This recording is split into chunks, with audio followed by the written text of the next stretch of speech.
Muchas gracias por la invitación. Debo empezar pidiendo disculpas que ha pasado 30 años que no he visitado a Ecuador, pero los años pasan rápido, y no me parece tantos, pero usando la edad de mi hija he determinado que ha sido más que 30 años. Entonces, como Lucía ha dicho, yo soy arqueólogo de formación, antropólogo de formación, pero por los caminos de la vida terminé como director del Peabody por 6 años, y parte de esa experiencia fue creando una exhibición viajero que fue visto por 1.200.000 personas. Fue a 7 ciudades, y después tenía la experiencia de entrar en un conflicto político, donde él y el Estado peruano estaba tratando de resolver un problema, y como el experto local yo tenía que apoyar como yo podría, tanto Perú como los Estados Unidos. Y en fin, lo resolvimos, pero la resolución que fue un memorándum de entendimiento incluyó la promesa que él iba a ayudar de armar un museo en Cusco. Entonces tenía que pasar los próximos 15 años creando un museo en Cusco, el Museo Machu Picchu, en la Casa Concha. Entonces, cuando Lucía me invitó, yo dije que sería interesante hablar de museos, como estamos en un museo y muchos de ustedes tienen interés en museos. Cusco fue, por supuesto, el capital de Tahuantinsuyo, y hay un fenómeno que los que han visitado a Cusco conocen, que los cusqueños se sienten los herederos directos de los incas, se sienten una gran identificación con los incas. Todavía ellos hablan quechua y runasimi, la versión que hablaron en el Imperio Inca, y muchos creen que tiene genealogía que lo conecta también. Entonces, hay 4 museos en Cusco de arqueología, y esos 4, todos, como los incas tienen una posición tan central en su vida cultural, todos esos tienen como sea de enfrentar la cuestión de cómo hay que presentar a los incas. Y hay una infinidad de maneras, por supuesto. Entonces, yo pensé que como un ejercicio es interesante de comparar los 4 y ver cómo están diferentes, porque como ustedes van a ver, cada uno es distintivo, cada uno tiene su propio carácter. Y en contraste con algunos críticos de museos, no voy a juzgar. No creo que hay uno que es correcto o uno que es malo. Yo creo que cada uno tiene su lógica y su valor. Pero hay que hacer el esfuerzo de entenderlo para apreciar eso. Entonces, vamos a ver. Entonces, aquí Pachacuti, quien creó el Imperio Inca para dar una idea del carácter incaica de Cusco. Entonces, el primero, lo más antiguo, es el Museo Inca. El Museo Inca pertenece a la Universidad de Cusco.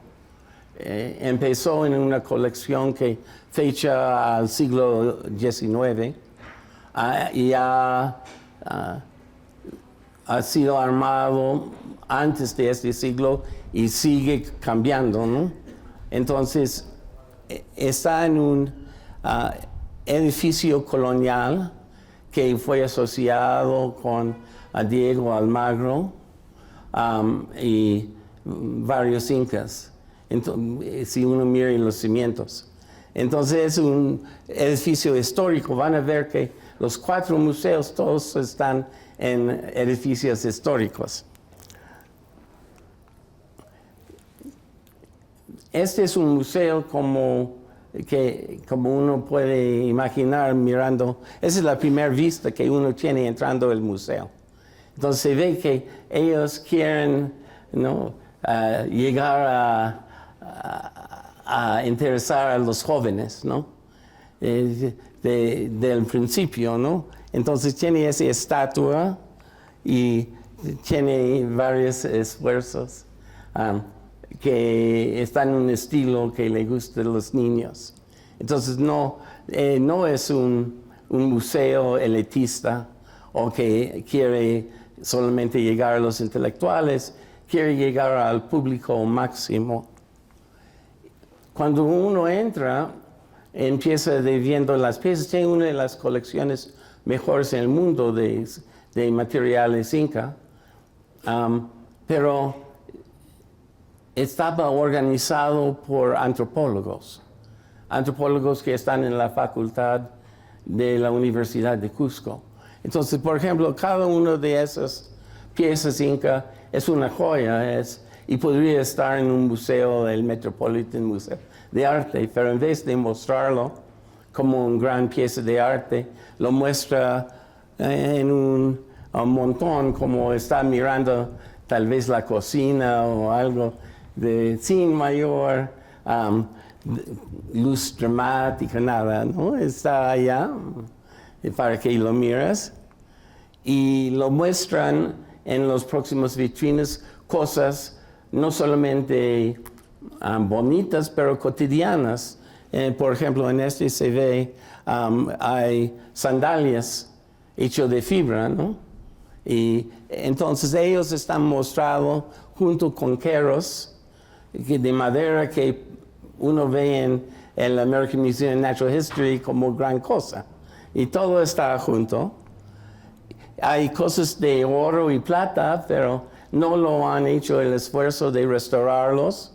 Están medio oxidados y no tienen ni una armadura, ¿no?, para que lo vea en una manera dramática. Allá están como un ejemplo cultural, ¿no?, como uno está haciendo un inventario, ¿no?, de las cosas que usaron los incas. Esos son hechos de basalto, ¿no? Está una artesanía fantástica, ¿no?, que está mostrando el amaru, ¿no?, el sobrenatural incaico que tiene que ver con el mundo de abajo y los ríos y las lluvias. Y cada uno es realmente bien especial. Y solamente lo pone sobre una simple mesita de bronce. Y aquí se muestran implementos cotidianos, y para darle más significado a quien visita, tiene una pintura moderna, estilo indigenista, para mostrándoles usando esos implementos. Cuando uno pasa por todas esas cosas de la vida cultural, mostrado de una manera modesta, digamos, uno llega al Malquihuasi. Y ese es interesante. Dice casa de los antepasados, ¿no? El Malqui es el ancestro, ¿no? Y como algunos de ustedes saben, en los Estados Unidos hay una sensibilidad, gran sensibilidad, de no mostrar restos humanos. Y si yo fuera en los Estados Unidos, yo tendría que avisarles que el peligro que voy a mostrar a muertos. Obviamente en Perú había una idea totalmente distinta, donde los ancestros fueron parte de la vida cotidiana, tenían sus banquetes, fueron en desfiles y procesiones y conversaron con la gente.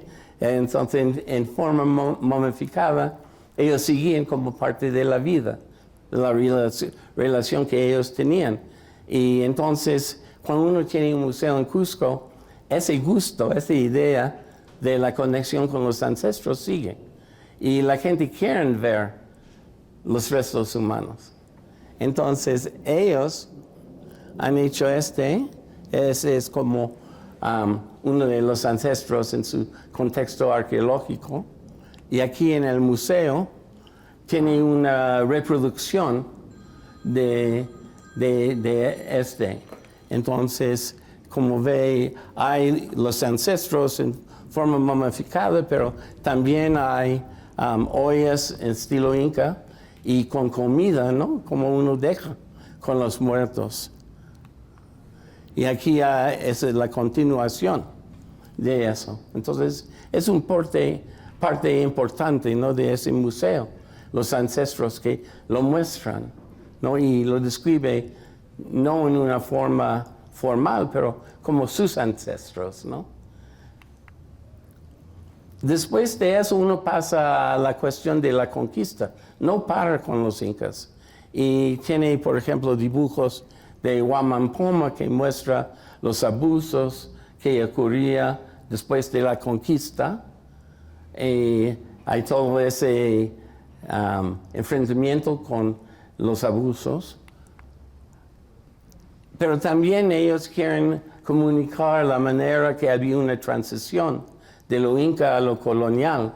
Entonces, ellos muestran bastantes objetos que son de los primeros siglos de la colonia, mostrando cómo ellos integraron esas dos culturas. Por ejemplo, el élite colonial muchas veces contrató y mostró pinturas en óleos de sus ancestros que fueron en la realeza. Aquí son hombres, pero también de las joyas, las reinas, en una manera de decir, dentro de la sociedad colonial, nosotros realmente merecemos de ser tratados como nuestra posesión fue con los incas, y esa es la prueba de esa conexión. Entonces ellos tienen la reproducción de una casa del élite colonial, donde tiene alfombras y muebles con influencia árabe. Y si miras en el piso, y tiene buena vista, hay varias cosas cerámicas que son objetos rituales que se llaman pachas, que lo usan durante ceremonias a la Pachamama. Entonces están diciendo que las dos cosas coexistían. Y de allá te llevan hasta la rebelión de Tupac Amaru, y en quien tomó la identidad incaica para pelear contra los españoles. Porque lo de Inca todavía tenía una vida, tenía una fuerza. Y usaron diferentes elementos, ropa, lenguaje, que conectó a esos rebeldes con la gran memoria de Tawantinsuyo, que había caído 2 siglos antes, ¿no? Pero todavía tenía su fuerza y terminó mal, como ustedes tal vez saben, vamos a ver eso. Pero desde allá se va hasta la reinvención de la identidad incaica o la continuidad de la identidad incaica con grupos de baile y teatro durante el siglo XIX y en la empieza del siglo XX. Y aquí hay un ejemplo de gente que cosieron nueva ropa incaica como ellos lo imaginaron, hicieron ceremonias y tenían conciertos en quechua y todo para mantener vivo esa cosa de los incas. Y aquí una figura incaica, pero hecho en un estilo clásico europeo del siglo XIX.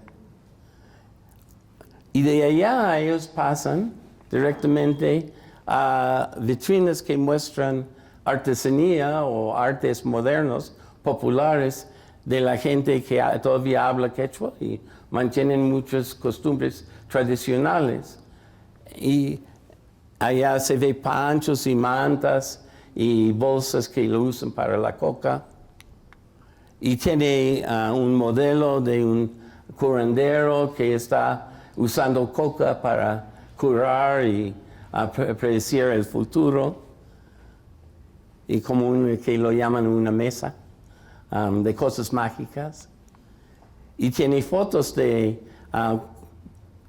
curanderos modernos que manejan esas ceremonias típicamente andinos, que son todavía muy en vivo y que mucha gente en Cusco todavía lo cree. Y finalmente, el último vitrina son objetos que usan hoy en día para esos ritos clásicamente incaicos o conectados con lo inca que uno tiene en el campo, con huacas y diferentes elementos, ¿no? Uno baja de esa visita y uno encuentra un grupo de tejedores, de chincheros que están en su ropa tradicional, que están haciendo sus piezas y el visitante puede hablar con ellos y preguntar a ellos qué piensan y qué hacen. Entonces, ¿qué sacamos realmente de ese narrativo, no? Pueden ver, yo creo, que el narrativo principal es que los incas no son una cosa de museo, no son una cosa que ha desaparecido. Los incas son nosotros, ¿no? Somos los incas. No nos han destruido, han tratado de destruirnos, pero que el mundo indígena y la cultura indígena está vivo. Y que el turista que anda en la calle, en vez de ver esos muros y pensar de dónde fueron los incas, deben simplemente mirar alrededor y lo va a ver sus descendientes. Entonces, ese obviamente es una posición que tiene implicaciones políticas. Y es obviamente una posición que está consistente con una perspectiva antropológica. Si uno mire quién va al Museo Inca, tiene más que doble que cualquier otro museo, 3 veces en realidad o más. Y de esos 25%, 24% son cusqueños. Entonces, gran número de niños de escuelas se va y gente local. También 67% son extranjeros. Entonces ellos ven que quieren comunicar con los visitantes extranjeros la perspectiva que ellos tienen y que tal vez no sacan de las guías turísticas cuando van a Machu Picchu, ¿no? Vamos a mover rápidamente al segundo museo. Como se ve otra vez, es una residencia antigua del siglo XVI, pero ese es el Museo de Arte Precolombino. Si el Museo Inca fue la obra de la Universidad de Cusco, que es la universidad más importante en el sur de Perú, el Museo de Arte Precolombino fue hecho por la familia Larco. La familia Larco fue una familia de descendencia italiana que se casó con gente local y terminó como hacendados de un gran área de azúcar en la costa norte de Perú. Y mientras que estaban sembrando su azúcar, vaquearon todos los montículos en su zona y encontraron una gran colección de huacos, de piezas precolombinos.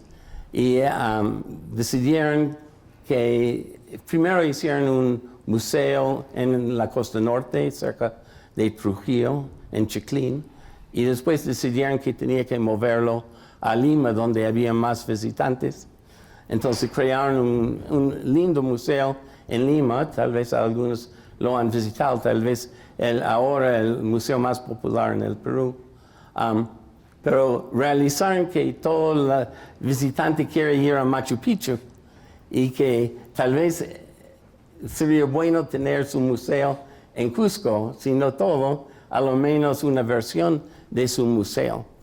Entonces ellos alquilaron este edificio y decidieron de instalar piezas, porque como cualquier museo, ellos solamente estaban exhibiendo un pequeño porcentaje de su colección. Entonces llevaron parte de su colección acá, consultaron, por ejemplo, al famoso artista Fernando de Cislo, artista moderno, para ayudar de escoger. Entonces decidieron que iba a ser un museo con una visión de historia de arte. Y también que iba a ser un museo muy moderno y reflejando la visión neoliberal. Y como se ve, uno entra y tiene el map, no dice el museo, el map, como uno está diciendo, KFC o Kentucky Fried, no, es, y también tiene esas banderas mostrando los diferentes negocios grandes que lo apoyan. Y aquí se ve que es un edificio realmente parecido al Museo Inca. Pero uno entra allá y uno no encuentra solamente el Inca, uno encuentra todas las culturas peruanas. Y todos tratados con el mismo interés. Los incas no están mostrados como lo principal. Además, como ustedes pueden ver, uno tiene las piezas con luz dramática en lindas vitrinas. Parece tal vez una visita a Tiffany's o a algún sitio de joyería.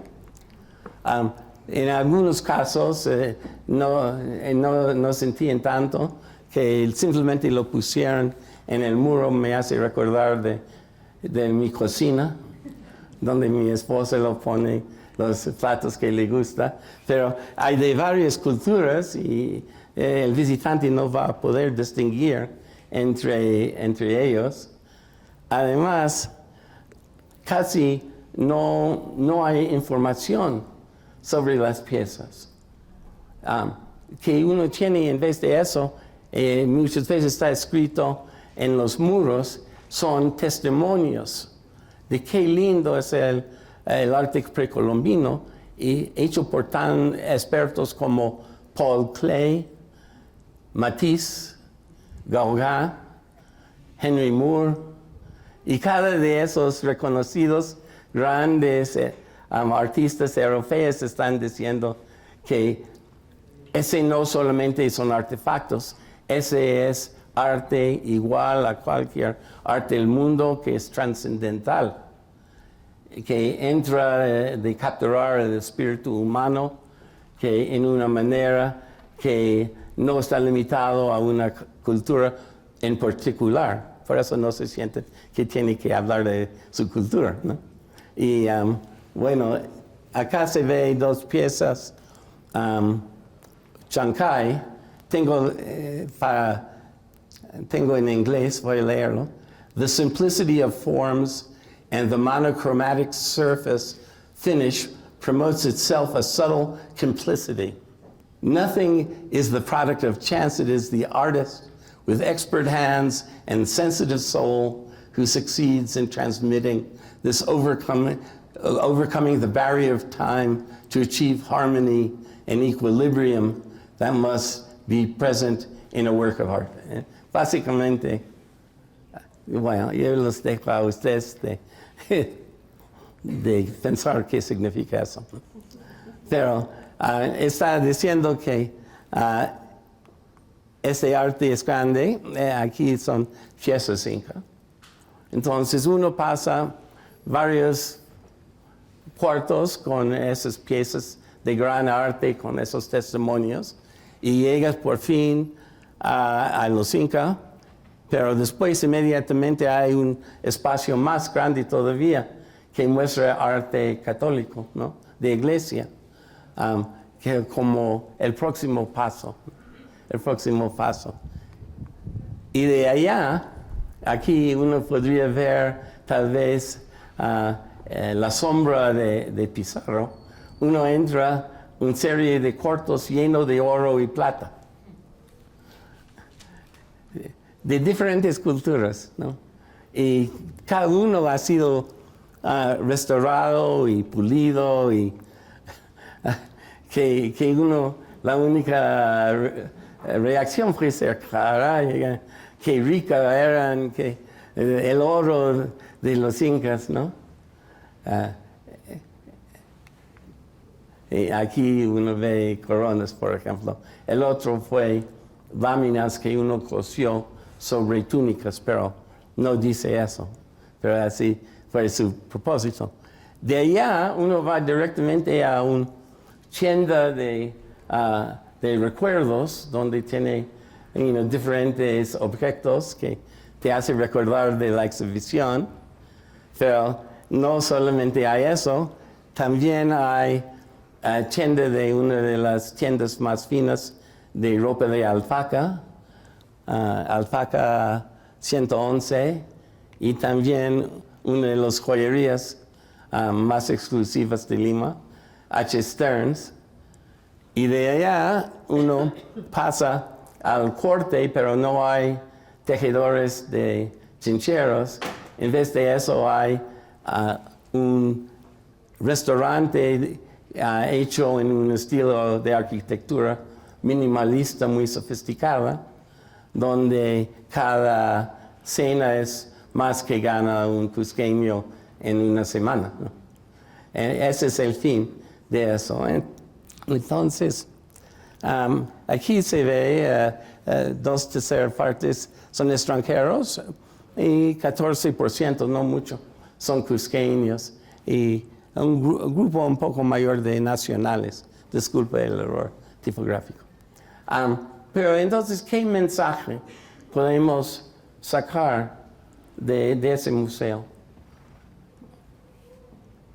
Bueno, yo creo que el mensaje es que Perú es un país moderno que participa en un nivel cultural de nivel A, que sus antepasados crearon artes que fueron tan grandes como cualquier parte del mundo, y ese se refleja en el peruano moderno y merece respeto. Pero el peruano que tiene en mente no es necesariamente la gente que uno encuentra en la calle cuando uno sale del museo. Es tal vez una idea de Perú como nación moderna más limpio, y no hacen ningún esfuerzo para acomodarse a las ideas de incas que son específicos a Cusco. Entonces, ese segundo. Aquí es el tercero, el Museo Machu Picchu.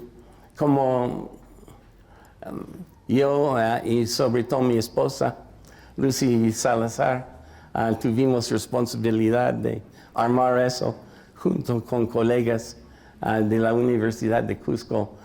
No pretendo de ser neutral, pero puedo hablar con un conocimiento profundo de cómo pasó. Allá se ve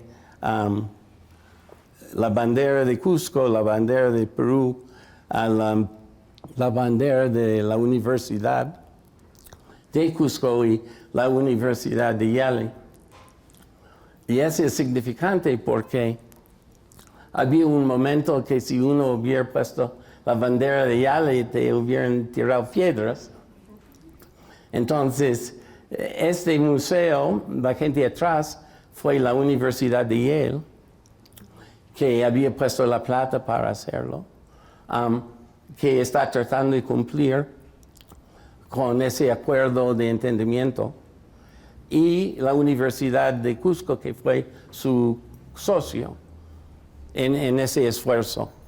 Y ellos pusieron el local, y él puso la museografía. Entonces y ellos administran el museo, y ellos tienen todos los derechos legales a 100% de la colección de Machu Picchu que encontró Hiram Bingham.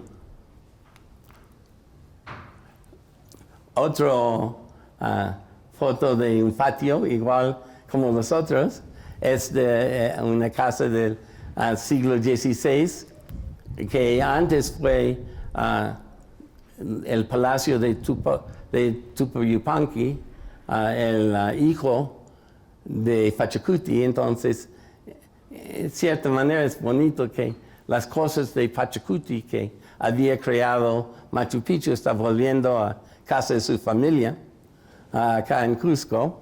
Y allá se ve que hay una bandera tanto de la Universidad de Cusco como de Yale. Ellos han restaurado esa casa colonial que seguía en función durante el siglo XIX. Hay frisos, hay esculturas, y cuando se abría, uno tenía el alcalde el rector de la universidad, uno tenía el alcalde de la ciudad, y uno tenía Peter Salovey, que terminó el presidente de la Universidad de Yale. Entonces, ese es digamos, un evento y también una orientación netamente política. Y estaba diseñado por los curadores, incluyendo yo, de querer llegar a los chicos de Cusco. Aquí se ve, aprovechando. Y hay dos mensajes acá, o tres. Un mensaje es que nuestro conocimiento de Machu Picchu es el resultado de estudios científicos, y que el conocimiento no está fijo, no está estable, es algo que uno se va creando, y que potencialmente los chicos podrían ser arqueólogos y hacer su parte en ese proceso. Un segundo parte es de tratar de rescatar el nombre de Hiram Bingham, mostrando que él fue un científico típico de su época, 1912, reflejó las actitudes de esa época, pero que realmente lo hizo famoso. Machu Picchu y toda la economía de Cusco realmente ha beneficiado, y realmente de Perú, de sus esfuerzos.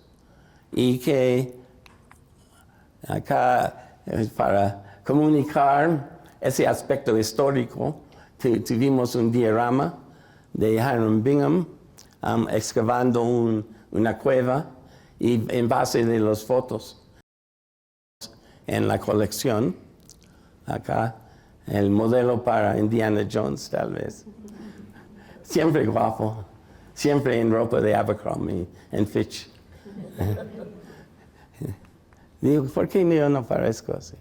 Bueno, pero tenemos también elementos que son realmente evidencia que contradice la calumnia que habían armado contra él como parte de ese conflicto político, diciendo que él hizo cosas ilegales, que él no fue un arqueólogo, que él fue un simple turista pretendiendo, etc.